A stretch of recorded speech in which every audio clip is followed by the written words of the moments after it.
Hello everyone, welcome back to my channel Harna spoken English. ఈ రోజు వీడియోలో గ్రామటికల్ మీనింగ్స్తో ఇంగ్లీష్లో ఈజీగా మాట్లాడడం నేర్చుకుందాం. సో వీడియో ఎక్కడ స్కిప్ చేయకుండా ఎండ్ వరకు చూడడానికి ట్రై చేయండి.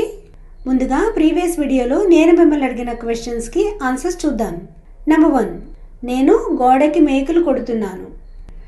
I'm driving nails into the wall.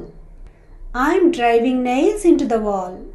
Number 2, ఆమె మీరనుకున్నంత తెలివైంది కాదు.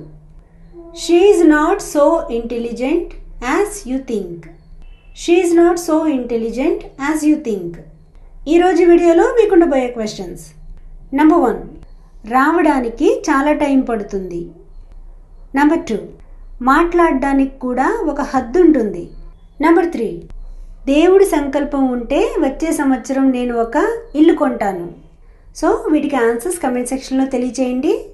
ఒకవేళ ఆన్సర్స్ తెలుసుకోవాలనుకుంటే ఈ వీడియో కనుక ఫాలో అయినట్లయితే మీరే వీటిని ఈజీగా ఇంగ్లీష్లో మాట్లాడగలుగుతారు. Now let's get started. There is a limit of అంటే ఒక హద్దు ఉంటుంది అని. ప్రాక్టీస్ కోసం ఎగ్జాంపుల్ సెంటెన్సెస్. తినడానికి కూడా ఒక హద్దు ఉంటుంది.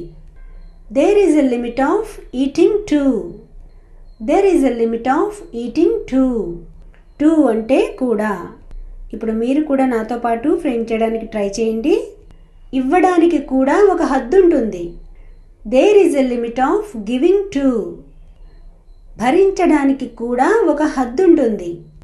There is a limit of tolerating too. ప్రతిదానికి ఒక హద్దు అంటూ ఉంటుంది. There is a limit of everything too. ఇప్పుడు మీ క్వశ్చన్. ఆల్రెడీ వీడియో స్టార్టింగ్లో అడిగాను కదా, మాట్లాడడానికి కూడా ఒక హద్దు ఉంటుంది. నెక్స్ట్ 1, ఇఫ్ గాడ్ విల్స్ అంటే దేవుడు సంకల్పిస్తే లేదా దేవుడు తలుచుకుంటే అంటూ ఉంటాం కదా. Example sentences. దేవుడు తలుచుకుంటే జరగనిది ఏది ఉండదు, ఇలా అంటూ ఉంటాం కదా. If God wills there is nothing that will not happen. If God wills there is nothing that will not happen. దేవుడు తలుచుకుంటే పనంతా నిమిషాల్లో అయిపోతుంది, లేదా దేవుడి సంకల్పం ఉంటే పనంతా నిమిషాల్లో అయిపోతుంది. If God wills all the work will be completed within minutes. దేవుడి సంకల్పం ఉంటే అంతా సరైపోతుంది. If God wills everything will be all right. If God wills everything will be all right. ఇప్పుడు మీ క్వశ్చన్. దేవుడి సంకల్పం ఉంటే వచ్చే సంవత్సరం నేను ఒక ఇల్లు కొంటాను. నెక్స్ట్ 1, ఇట్ సీమ్స్ అలా అనిపిస్తుంది అని. Example sentences. మీరు నా మాట వినడం లేదనిపిస్తుంది. It seems that you are not listening to me. It seems that you are not listening to me. మీకు నేను చెప్పింది అర్థం కాలేనట్లుంది. It seems that you did not get my point.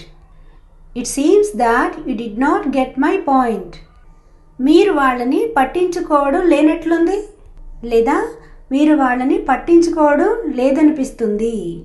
It seems that you don't mind them. అక్కడికి వెళ్ళాల్సిన అవసరం లేదనిపిస్తుంది. It seems no need to go there. అతను మిమ్మల్ని నమ్మడనిపిస్తుంది. It seems that he doesn't believe you. Last 1, take too long అంటే చాలా time తీసుకోవడం. Example sentences. నువ్వు చాలా లేట్ చేస్తున్నావు, లేదా నువ్వు చాలా టైం తీసుకుంటున్నావు. You are taking too long. You are taking too long. ఆమె రెడీ అవ్వడానికి చాలా టైం తీసుకుంటుంది. She takes too long to get ready. వాళ్ళు పని పూర్తి చేయడానికి చాలా టైం తీసుకుంటారు. They take too long to complete the work. అతను రావడానికి చాలా ఆలస్యం చేశాడు, లేదా చాలా టైం తీసుకున్నాడు. He took two long to come. Me question. రావడానికి చాలా టైం పడుతుంది. So my dear friends, this is the class for today. I think it's useful for you to learn. If it is so, please post your valuable comments in the comment section, because it's very encouraging to make many more videos. Thanks for watching and for your support. See you in the next video.